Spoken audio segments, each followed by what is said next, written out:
Good morning, students. Hope all of you are fine. Beta, in this lecture also we will continue with chapter 3 of history, and name of this chapter is Nazism and the rise of Hitler. So till now we have discussed various topics, that how Hitler rise to power, and then how there was a destruction of democracy in Germany. Now the today's topic is the reconstruction. So Hitler assigned the responsibility of economic recovery to the economist Hazelmeier Sachs, who aimed at full production and full employment through a state-funded work creation program. So from this very line, that one question can be framed, that which economist was appointed by Hitler. So like now this person was appointed, and his main aim was to full production and full employment, and this project produced the famous German superhighways and the people's car, the Volkswagen. And this Volkswagen brand, all of you are well aware about that. In foreign policy also, Hitler acquired quick successes.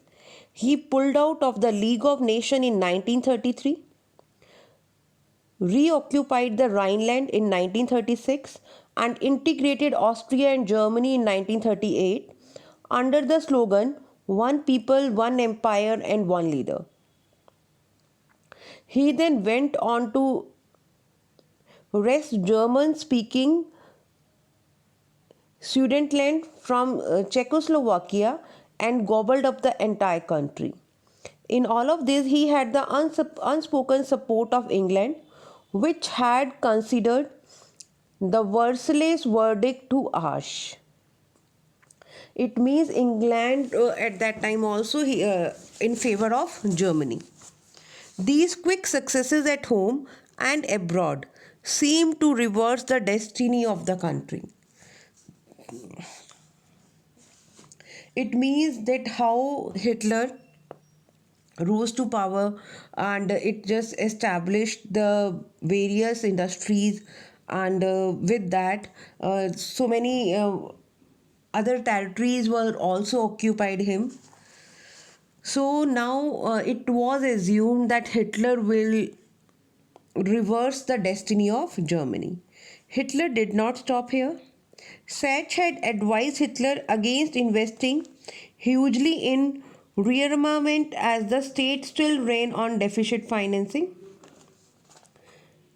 Cautious people, however, had no place in Nazi Germany. Sachs had to leave. Hitler chose war as the way out of approaching economic crisis. Now the way of war was chosen by Hitler. Resources were to be accumulated through expansion of territories. In September 1939, Germany invaded Poland. This started a war with France and England. In September 1940, a tripartite pact was signed between Germany, Italy, and Japan. Tripartite means, beta, where if in any agreement three countries are there, so that is known as the tripartite. Now, this tripartite agreement or pact was signed between Germany, Italy, and Japan, strengthening Hitler's claim to international power. Puppet regimes supportive of Nazi Germany were installed in a large part of Europe. By the end of 1940, Hitler was at the pinnacle of his power, at the top of its power. Hitler now moved to achieve his long term aim of conquering Eastern Europe. He wanted to ensure food supplies and living space for Germans. He attacked the Soviet Union in June 1941. In this historic blunder, Hitler exposed the German Western Front to British aerial bombing and the Eastern Front to the powerful Soviet armies.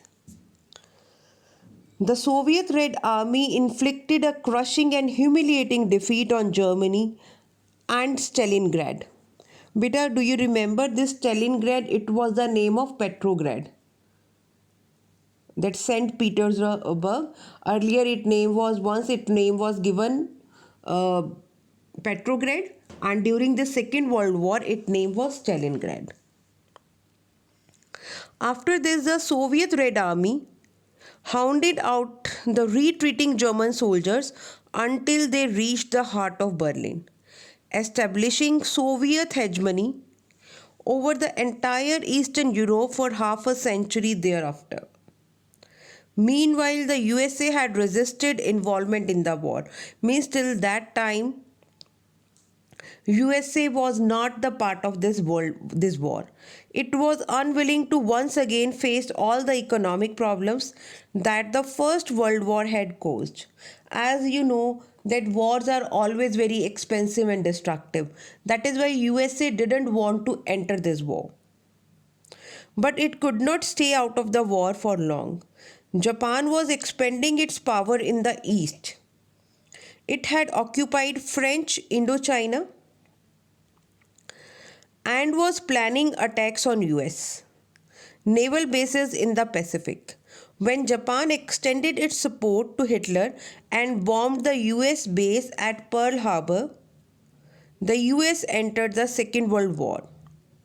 And the war ended in May 1945 with Hitler's defeat and the US dropping of the atom bomb on Hiroshima in Japan. From this brief account of what happened in the Second World War, we now return to Helmut and his father's story. A story of Nazi criminality during the war. So, beta, this topic was just regarding that how Hitler imposed his policies to extend its territories and what was the impact of Second World War. But now we will discuss the topic about the Nazi worldview. What was the Nazis' view, right? So this is our next topic. The crimes that Nazis committed were linked to a system of belief and a set of practices. Like whenever we talk about the Nazism, that was a complete system, and there were some practices that was followed by the Nazi persons. Nazi ideology was synonymous with Hitler's worldview. According to this, there was no equality between people, but only a racial hierarchy. Means Hitler believed in the racial hierarchy that was based on the races. In this view, blonde, blue-eyed, Nordic German Aryans were at the top, while Jews were located at the lowest rung. They came to be regarded as an anti-race, the arch enemies of the Aryans. So all other colored people were placed in between depending on their external features. Hitler's racism borrowed from thinkers like Charles Darwin and Herbert Spencer.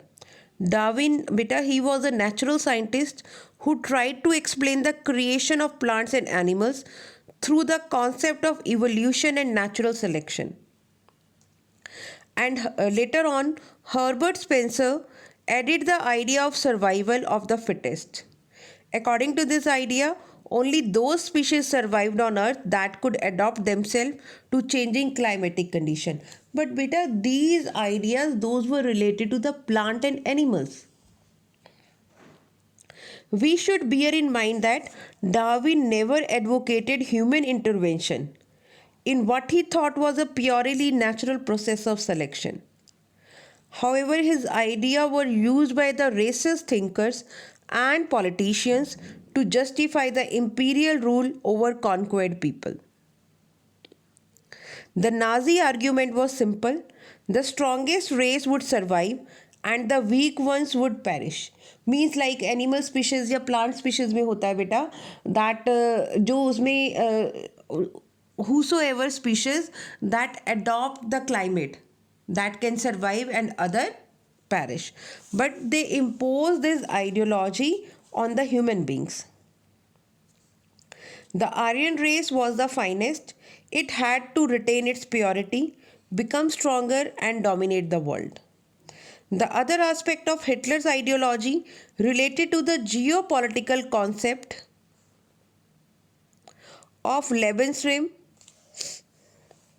or living space. He believed that new territories had to be acquired for settlement.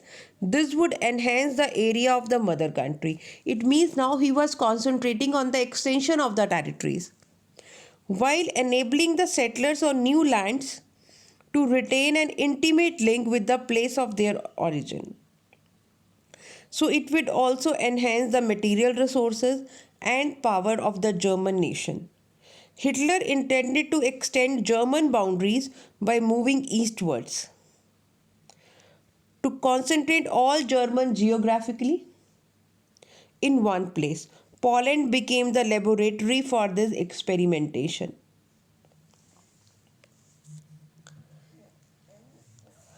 So, beta, this was the topic about the Nazi worldview.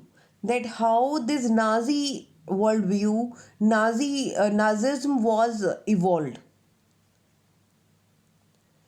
And like here, we have read one word also, that Nordic German Aryans. Because this was the of those classified as Aryans. They lived in North European countries and had German or related origin. Means who were originally from Germany, those people were known as the Nordic German Aryans. So, beta, this was the topic for today. Other topics we will discuss in the next lecture. Thank you and have a nice day.